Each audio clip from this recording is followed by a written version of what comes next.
کی رکعت چھٹی ہوئی ہو اسے مسبوق کہتے ہیں۔ اس کا حکم یہ ہے کہ وہ امام کے ساتھ سلام نہ پھیرے، بلکہ امام کے سلام پھیرنے کے ساتھ وہ فوراً کھڑا ہو جائے اور اپنی چھٹی ہوئی رکعت کو پوری کرے۔ لیکن کبھی ایسا ہوتا ہے کہ ہماری رکعت چھٹی ہوئی ہوتی ہے، لیکن بھولے سے امام کے سلام پھیرنے پر ہم مقتدیوں کے ساتھ سلام پھیر دیتے ہیں،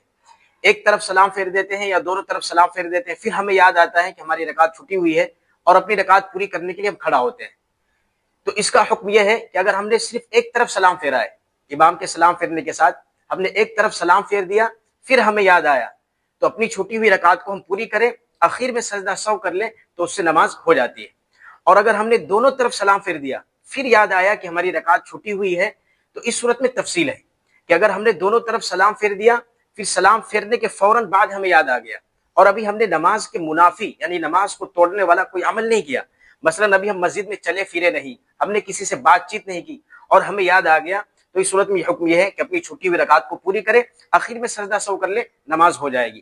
لیکن اگر ہم نے نماز کو توڑنے والا کوئی عمل کر لیا کہ مسجد میں ہم چل پھر لیے یا کسی سے ہم نے بات چیت کر لی، اب اتنی دیر کے بعد یاد آنے کے بعد اب اگر ہم چھٹی ہوئی رکعت کو پوری کر کے سجدہ سہو کر لے تو اس سے نماز نہیں ہوگی، بلکہ اس صورت میں پوری نماز پڑھنی ہوگی۔